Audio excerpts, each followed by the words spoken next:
Pace carissimo, ancora oggi noi ringraziamo il Signore nostro Dio, è Dio grandissimo, vogliamo dire Padre, grazie.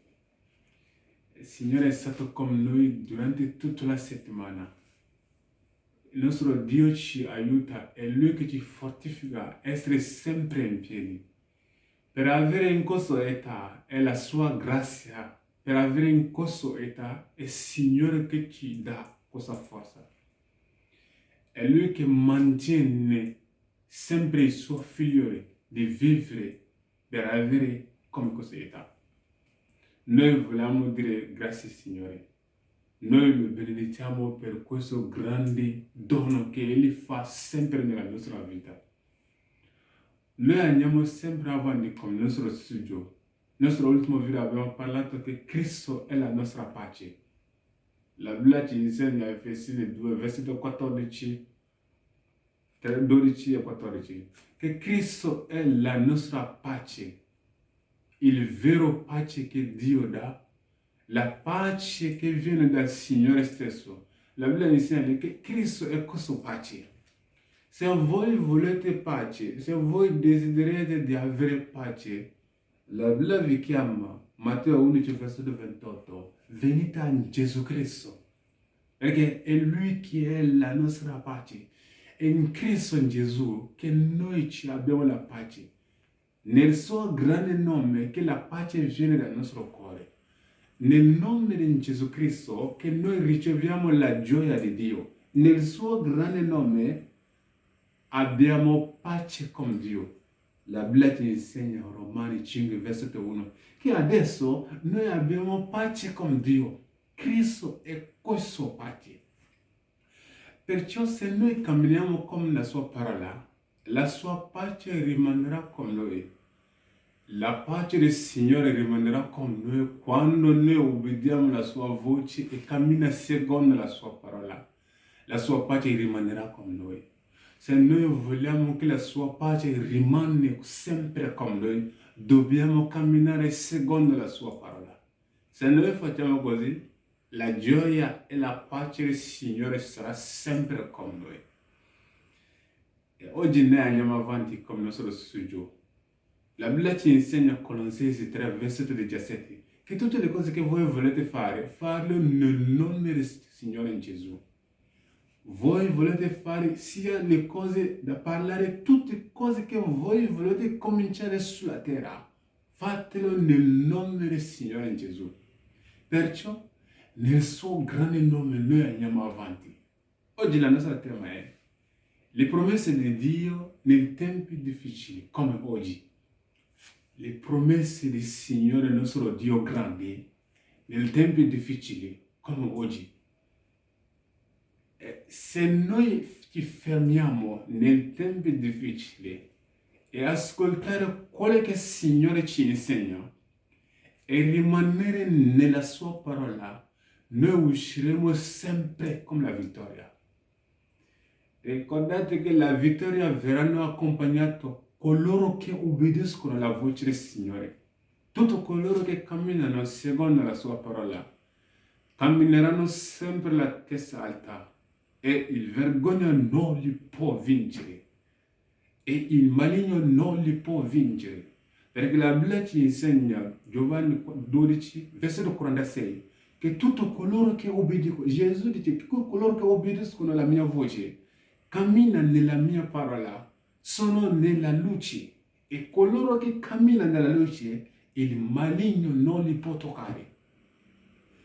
Nel tempo difficile che noi incontriamo nella vita, se noi rimaniamo nella sua parola, la grazia del Signore sarà con noi. Nel tempo difficile che noi raccontiamo, a volte noi ci incontriamo nella nostra vita, se noi rimaniamo la voce del Signore, usciremo sempre vincitori. Perciò noi andiamo a leggere oggi Genesi 26, se voi avete la Bibbia, Genesi 26, versetto 1 e 2. Nel tempo difficile, vediamo cosa è successo. È la vita di Isacco. Nel tempo difficile, vediamo cosa Isacco aveva deciso di fare. e vediamo cosa il Signore ha detto a Isacco da fare. Perché nel tempo difficile, se noi cerchiamo di ascoltare la voce del Signore, Dio ci aiuterà. Nel tempo difficile non dobbiamo ascoltare i nostri pensieri. Ogni volta che noi ascoltiamo il nostro pensiero difficile, nel tempo difficile, noi usciamo sempre il piano di Dio. Ma se noi rimaniamo nella sua parola, e perciò dobbiamo conoscere la voce del Signore. Dobbiamo studiare la parola di Dio affinché la sua parola rimane in noi. Perché la Bibbia dice, se la mia parola rimane in voi, se voi ascoltate la mia parola, se voi accettate quello che io vi insegno, se la mia parola si trova in voi, allora voi uscirete sempre vincitori. Giovanni 15, versetto 7 ci insegna che le mie parole devono trovare in voi. Perché senza della mia parola, i vostri pensieri non vi portano nulla.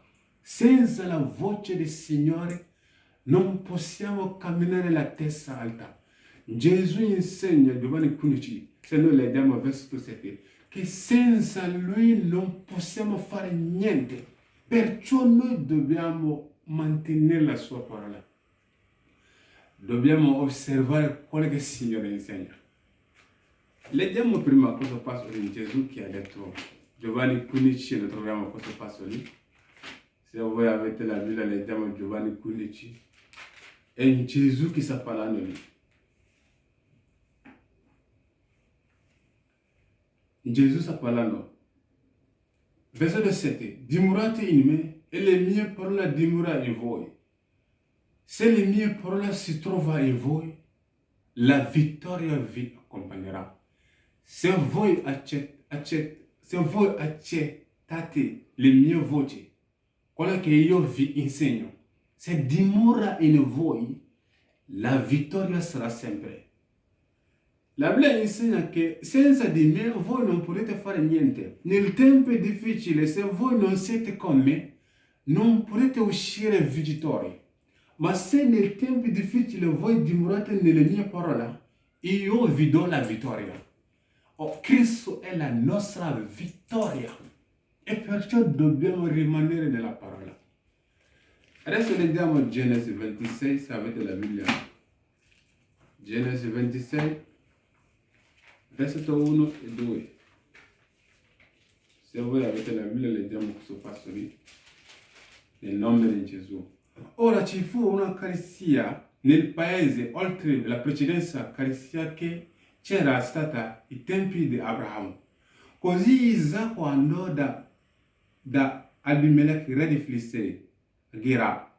Allora l'Eterno gli apparve e gli disse, non scendere in Egitto e rimani nel paese che io ti dirò. La Bibbia dice, non scendere e rimani nella mia parola. Tu devi fare quello che dico io. Qua il Signore insegna che devi fare quello che io insegno. Nel momento difficile devi ascoltare quello che io ti dico. Perché è un Dio di soluzione. Lui è un Dio di soluzione di tutti i problemi. Qualsiasi sia il problema che voi vi trovate, il Signore è la soluzione. Qualsiasi difficoltà che voi vi trovate, io vi dico che il Signore è la soluzione. Qualsiasi malattia che voi vi trovate, vi dico che il Signore è il medico.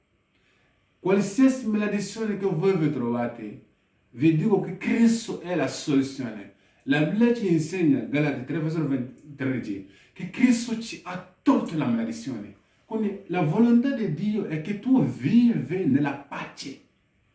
La Bibbia ci insegna qua. Il Signore ha detto a Isacco, non scendere, rimani nel paese che io ti dirò e io ti farò vedere la mia fedeltà. Se noi dimoriamo nella parola di Dio, Dio farà vedere nella sua fedeltà. Perciò oggi noi preghiamo nel nome di Gesù, affinché noi possiamo rimanere nella sua voce. Quello che il Signore dice, io rimango lì. Se il Signore dice non scendere, io mi fermerò. Io aspetterò il Signore. Coloro che aspettano l'Eterno usciranno sempre con canto. Coloro che si affidano nel Signore, la vittoria li accompagnerà. Coloro che si affidano, coloro che aspettano il nostro Dio, voi non vergognerà mai sulla terra. Se voi credete nel Signore Gesù e aspettando nel momento difficile, Dio vi dà sempre la vittoria. Che il Signore vi benedica. La sua mano sia con voi da oggi e per sempre, nel nome di Gesù Cristo. Amen.